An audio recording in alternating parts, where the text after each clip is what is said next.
అన్యాయంగా ఇంటి చుట్టూ నిర్మించుకున్న ప్రహరీ గోడను మున్సిపల్ అధికారులు కూల్చివేశారని శాంతినగర్ కాలనీకి చెందిన బాధితుడు విశ్రాంత ఉపాధ్యాయుడు శేషగిరిరావు తెలిపారు. ఆదిలాబాద్ జిల్లా కేంద్రంలోని కలెక్టరేట్ సమావేశ మందిరంలో నిర్వహించిన ప్రజావాణికి తన కుమారుడు వచ్చి అడిషనల్ కలెక్టర్ రిజ్వాన్ భాషా షేక్ను కలిసి గోడు వెళ్లబోసుకున్నారు. తన వద్దనున్న డాక్యుమెంట్స్ ను చూపించి న్యాయం చేయాలని వేడుకున్నారు. మున్సిపల్ అధికారులు తన కొడుకు పేరు మీద నోటీసులు ఇచ్చి ప్రహరీ గోడను కూల్చివేయడం ఎంతవరకు సమంజసమని ప్రశ్నించారు. దాదాపు 2000 సంవత్సరాల నుండి ట్యాక్స్ కడుతున్నానని చెప్పారు. ఉన్నతాధికారులు స్పందించి ఈ విషయంలో తనకు న్యాయం చేయాలని శేషగిరిరావు విజ్ఞప్తి చేశారు. దానికి సంబంధించిన రిజిస్టర్డ్ ఏరియానే ఇదంతా. మీరు రికార్డ్ అవుతుందా సార్? మాట్లాడచ్చా?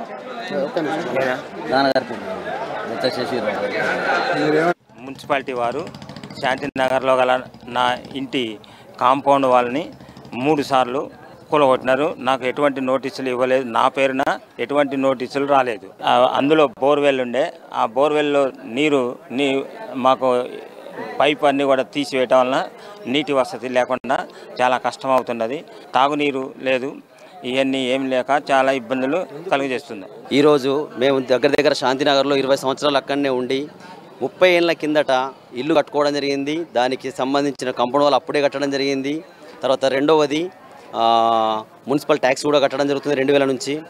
మా నాన్నగారికి ఎటువంటి నోటీసులు ఇవ్వకుండా తప్పుడు నోటీసులు నా పేరు మీద ఇచ్చి మా నాన్నగారి యొక్క కాంపౌండ్ వాళ్ళని ఫస్ట్ టైం మొదటిసారి కూడా కొట్టడం జరిగింది. 3/2022 రోజు నోటీసు నా నాన్న పేరు మీద రాకుండా నా పేరు మీద వస్తూ అదే రోజు తర్వాత 31 నాడు కూడా అదే విధంగా జరిగింది. ఇలా 2 సార్లు ఊలగొట్టి మూడోసారి ఏంటంటే ఇప్పుడు రాత్రి ఉదయం 9 గంటల నుంచి రాత్రి 10 గంటల వరకు కూలగొడుతూ షీట్స్ అమర్చడం జరిగింది. అక్కడ లోపట్లో ఉన్న బోర్వెల్ కూడా మాకు ఉపయోగం రాకుండా ఉన్నది. మున్సిపాలిటీ వారు శాంతి